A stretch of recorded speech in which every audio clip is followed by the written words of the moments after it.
అని ఎప్పుడైతే తను ప్రయత్నం చేశాడో నీలో నువ్వే ఒక పవర్ స్టారు, పిచ్చి స్టారు, హెచ్ స్టార్, మొత్తానికి స్టార్ అయ్యావు. మా పాలిటీ కర్మ స్టార్ అయిపోయినావు. కాబట్టి నీవు అక్కడ గెలవలేకే కదా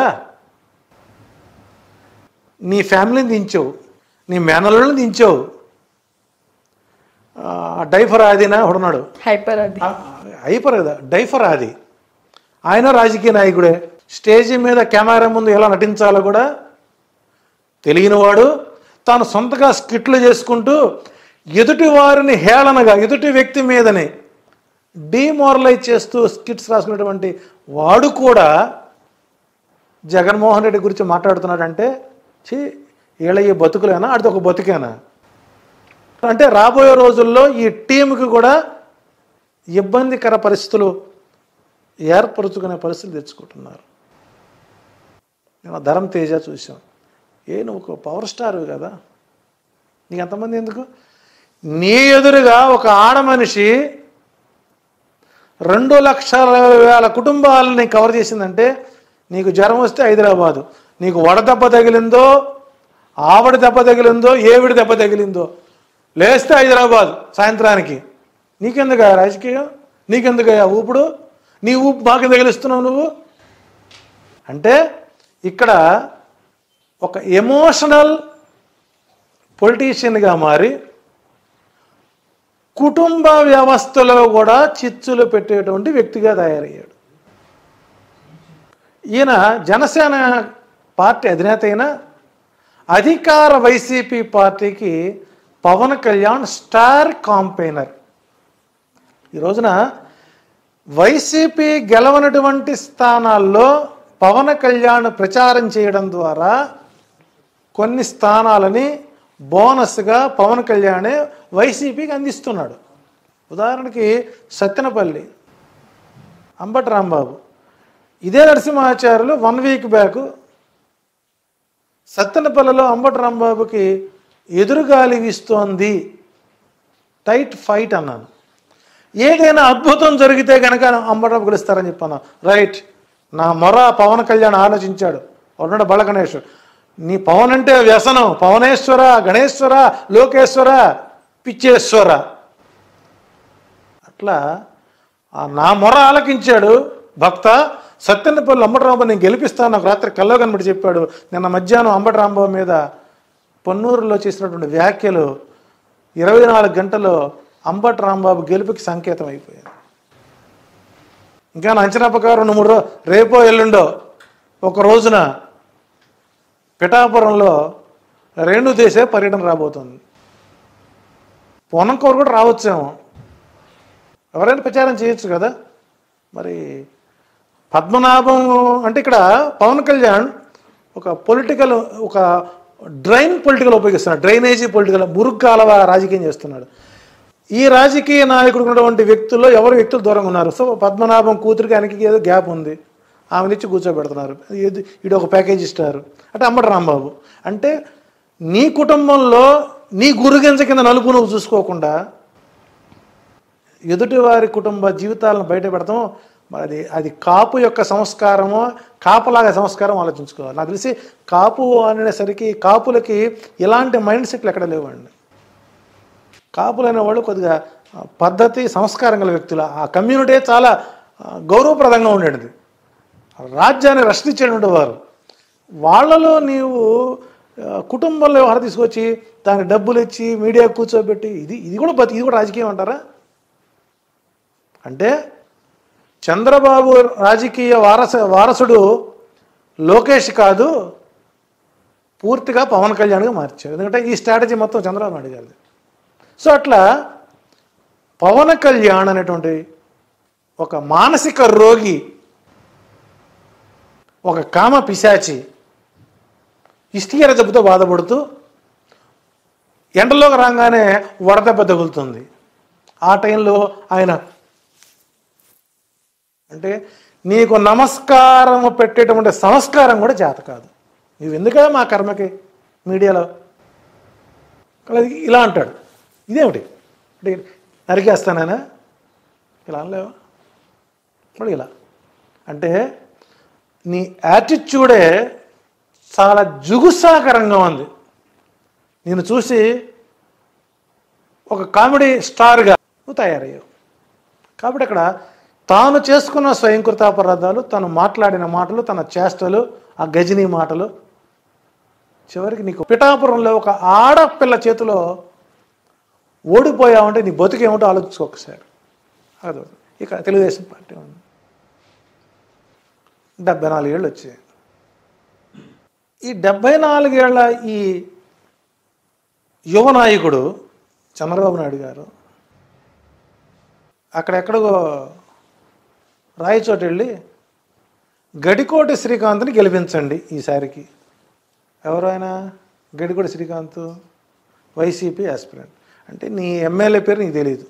దశరథ మహారాజు 46,000 సంవత్సరాలు అయోధ్యని పాలిస్తే అయ్యా ఈ ముసలిని భరించలేకపోతున్నామని మొరాలకిస్తే రాముడు ముందుకు వచ్చాడు. కాబట్టి ఇక్కడ తాను ఏ రకమైనటువంటి స్పీచ్లు ఇస్తున్నారు, తాను ఏం మాట్లాడుతున్నాడు, మైండ్ ఇన్బ్యాలెన్స్ తప్పి ఏం మాట్లాడుతున్నాడు. ఇక తత్రమామ ఉన్నాడు. మే 3వ తారీఖున గట్టిగా బుద్ధి చెప్పాలి. ఎవరికి? ఎవరికి? నీకా?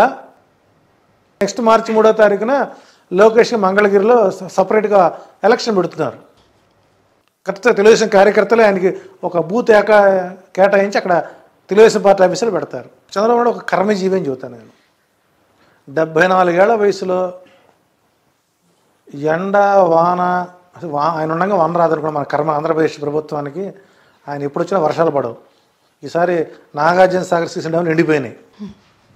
కానీ ఇక్కడ చంద్రబాబు నాయుడు గారు సరైనటువంటి రాజకీయ వారసుడిని తయారు చేసుకోకపోవడం పెద్ద మైనస్ అని. ఈ రోజున తన సొంత కొడుకుని మంగళగిరిలో ఓడించడానికి ప్రజలు కంకణం కట్టుకుంటే అతను గెలిపించుకున్నటువంటి పరిస్థితులు తెచ్చుకోలేకపోతున్నారు. చివరికి తనకు తానే ఓటమి, కుప్పం నుంచి ఓటమి పాలవ్వడానికి కూడా ఈ రోజున సిద్ధంగా ఉన్నాడు. సో టోటల్గా అటు బీజేపీ కానీ, పవన్ కళ్యాణ్ కానీ, చంద్రబాబు కానీ పూర్తి స్థాయిలో మైండ్ ఇన్బ్యాలెన్స్ అయ్యి మనం ఎన్ని తిడుతున్నా, ఎన్ని దుష్ప్రచారాలు చేస్తున్నా, ఎన్ని అవినీతి మేనిఫెస్టోలు ఇచ్చినా మనం నమ్మటం లేదు, జగన్మోహన్ రెడ్డి నమ్ముతున్నారని ఒక ఫ్రస్ట్రేషన్ వాళ్ళకి పీక్ స్టేజ్కి వెళ్ళిపోయి వారికి వారే తప్పులు చేసుకుంటూ జగన్మోహన్ రెడ్డి గెలుపుకి కూటమి ఒక స్టార్ క్యాంపెయినర్గా మారడంలో ఎలాంటి సందేహం లేదు. రైట్. సో కూటమి సార్ ఇందాక చెప్పినట్టు భాగంగా వాళ్ళు టోటల్ ఆపోజిట్ మాట్లాడుతున్నారు. సో ఒక పక్కన ప్రజల నుంచి వాళ్ళకి లేదు ఈసారి వాళ్ళు పిఠాపురంలో పవన్ కళ్యాణ్కి సీట్ గ్యారంటీ అంటున్నారు. సో ఇదంతా విన్నప్పుడు కూటమికి ఎన్ని సీట్లు వస్తాయని మీ అంచనా ప్రకారంగా చెప్తారు? ఇక్కడ కూటమి అంటే ఇక్కడ ఇందాక మాట చెప్పాను మీకు, అనపర్తి సీటు ఉందండి. అనపర్తి సీటు ఆయన ఆస్పిరెంట్ టీడీపీ ఆస్పిరెంట్. రైట్.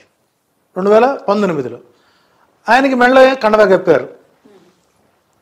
నిజంగానండి మత మార్పిడులు ఏవైతే ఉన్నాయో, మత మార్పిడు మనం వాళ్ళని చాలా గౌరవించవచ్చండి. మత మార్పిడి చూస్తున్నాను. ఆ మత మార్పిడి కంటే దారుణంగా మతమాల మారుస్తున్నారు వీళ్ళు. అనపర్తిని బీజేపీకి మార్చి పారేశారు.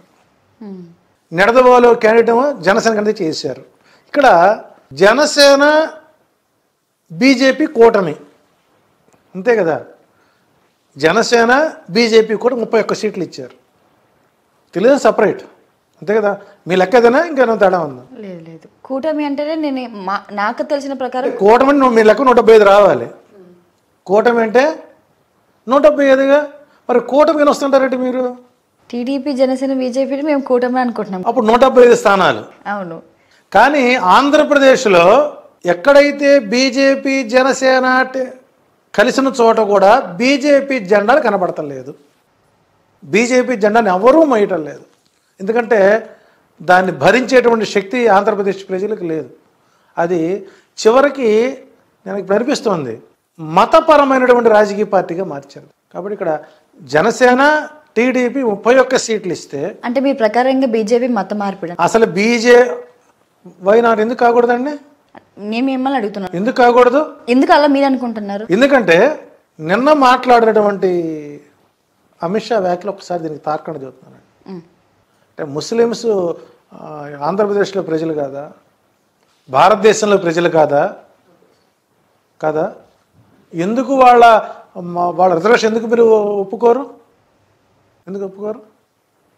వాళ్ళకి స్వేచ్ఛ అక్కర్లేదా? అంటే భారత రాజ్యాంగంలో ఎస్సీ ఎస్టీలకు రిజర్వేషన్ ఇవ్వమని అన్న రూల్ ఎంతకాలం ఎంత టర్మ్ ఇచ్చారండి? అంబేద్కర్ రాజ్యాంగంలో ఎస్సీ ఎస్టీలకి ఎన్ని సంవత్సరాల కాల పరిమితి ఇచ్చారు? ఆ కాల పరిమితికి మించిన తర్వాత ఎందుకు మీరు దాని అమెండ్మెంట్ మార్చట్లేదు? అంటే మీ రాజకీయ లబ్ధి కోసం మీరు ఓట్ బ్యాంక్గా మలుచుకొని ఈ రోజున అగ్రవర్ణాలలో 90% మార్కులు వచ్చినా కూడా ఉన్నత స్థానాలకి పదవులకు వెళ్ళలేక, ఉద్యోగంలో ఉన్నత స్థాయికి వెళ్ళలేక వాళ్ళకి ఓసీ అనేటువంటి కార్డు పెట్టి ఓసీల్లో బలహీనలు లేరా? అంటే మీ స్వార్థ రాజకీయాల కోసం మీరు ఎస్సీ ఎస్టీ వాళ్ళకి రిజర్వేషన్లు కొనసాగింపు తరతరాలుగా యుగాలుగా లాక్కొస్తారు.